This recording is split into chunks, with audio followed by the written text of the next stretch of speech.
कैसी कैसी सोच है।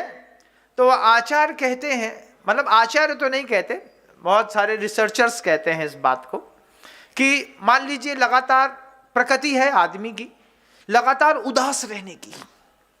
कैसा? कितने अच्छा खाना खिला दो, अच्छा लीपा पोती करा दो, सब कर दो, चेहरा बिल्कुल कबूतर के जैसो। क्या हो गया? कुछ नहीं। अच्छे से तो बोलो। अच्छे से तो बोल रहे हैं।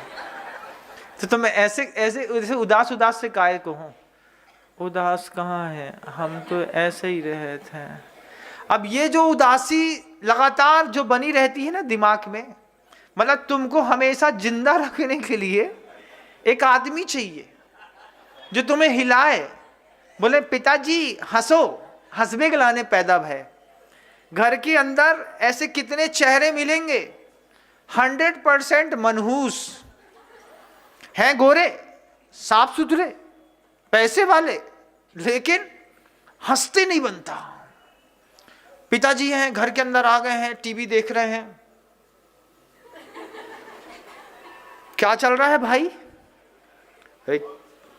बातें मत करो, अभी हम न्यूज देख रहे हैं। तो भैया इतना एटीट्यूड और इतना लाल लाल चेहरा देख करके तुम अपने ही घर की बैठक में बैठ करके किसको तकलीफ दे रहे हो? अपने आप को। जो लोग लगातार उदास रहते हैं, मतलब हाथी को देखना कभी आंख बंद करके, खुशी चाहिए हो तो हाथी को देखो, बंद आंखों से कल्पना करो हाथी के गले में एक जंजीर लटकी हुई है कम से कम 28 किलो की, उसमें एक घंटी लटकती है छोटी सी, और उसका मालिक जो है ना वो दूर सो रहा है। अब वो हाथी है, लगा है, फिर ऐसा करेगा, फिर आगे आएगा, फिर पीछे जाएगा, फिर दोनों सूपा जैसे कान आगे पीछे करेगा, फिर पेड़ के सामने लगा है तो फिर पेड़ में अपना सिर रगड़ेगा।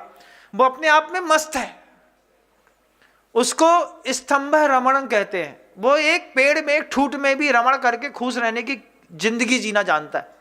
एक हाथी को, जब कभी भी आप उदास हैं बहुत ज्यादा, एक खड़े हुए हाथी की कल्पना करिए। एक हाथी है, हाथी के सामने पेड़ है। अब वो क्या करता है? बस बार बार पेड़ के पास जाएगा, पेड़ को धक्का देगा, फिर कान से ऐसे फड़फड़ाएगा, फिर ऐसा ऐसा करेगा। तुम हाथी से भी गए बीते हो गए। हाथी को प्रशस्त शुभ कहा गया है आगम ग्रंथों में, मतलब हाथी को देख करके जो भी कार्य होते हैं वो शुभ माने जाते हैं। इसलिए मांगलिक कार्यों में सबसे पहले गज लेकर के आते हैं। वो हमेशा प्रसन्न रहता है, कभी कभी उसके आंख में आंसू नहीं है। आंसू कब है? भूख के कारण नहीं आता। जब कभी उसको सूल चुभा देते हैं तो जब चुभाने के कारण घाव हो जाता है, उसमें महावत सही समय पर उसको पैचअप ठीक नहीं करता है, तो फिर दर्द के कारण कभी करा दे तो करा दे, नहीं तो फुल टाइम खुश रहता है। लेकिन तुम्हारे घर में कितने लोग हैं ऐसे, सही बताओ? चेहरा घर के अंदर आदमी जाबे में डरत है, घर ही को आदमी घर में जाबे में डरत है। घर के अंदर घुसे नहीं कि सब बिल्कुल ऐसे ऐसे चेहरा वाले मिले, जी आ गए, जी आ गए, जी आ गए, जैसे 5-7 मेटल डिटेक्टर लगे हुए हैं। घर के अंदर घुसे, घुसते ही साथ सबसे पहले ताऊ निकले, हाँ क्यों रे, कहाँ से आया नवाब, एक मेटल डिटेक्टर। अंदर घुसे नहीं कि मम्मी दूसरा मेटल डिटेक्टर, अंदर घुसे नहीं कि सगी बहन तीसरा मेटल डिटेक्टर, और सूक्ष्म वाला कहाँ गई थी, सही बता? कहीं नहीं गए थे, दिमाग खराब मत करो, अभी मम्मी को समझाने दो पहले। अब वो मेटल डिटेक्टर हैं सब, कोई एक दूसरे के, तीसरे के। घर इसको नहीं कहते, घर कहते हैं जहां पर एक दूसरे पर विश्वास के साथ आश्वस्तता रहती है इस बात की, जो लोग जहां पर नियुक्त हैं वे अपना काम बहुत खूबसूरती और सही तरीके से कर रहे हैं। इसको परिवार कहते हैं। संघ भी ऐसे ही होता है जहां पर एक दूसरे पर अति विश्वास रहता है कि जो भी हो रहा है सही हो रहा है। लेकिन आप जब गलत लगातार सोचते हैं अपने बारे में, तो जो लोग अंदर ही अंदर 24 घंटे उदास बने रहते हैं, अकेले भी बैठे रहेंगे तो लोग बोलते हैं, भी कई बोल क्या करें, अकेले में हंसे, लोग पगला कहें। पगला नहीं कहेंगे, एक हंसी होती है और एक प्रसन्न वदन होता है। अकेले में भी बैठे हैं तो स्वस्थ हैं, अपने आप को फील गुड फैक्टर पे रख करके बैठे हैं। लेकिन आपने आपको फील गुड फैक्टर में रखने के लिए लगातार अगर मोबाइल चलाना पड़ता है, लगातार टीवी देखनी पड़ती है, लगातार मान लीजिए आपको फ़ोन में बात करने पड़ते हैं, इसका मतलब है कि आगे चल कर के आपके लंग्स में बहुत जल्दी प्रॉब्लम होने वाली है। छाती में लंग्स होते हैं ना, सांस लेते हैं, सांस कभी ली है? कितनी लेते हो? बस उतना ही महाराज जी, जितनी घुस जाए अपने आप निकल जाए अपने आप, इससे ज़्यादा नहीं। क्यों?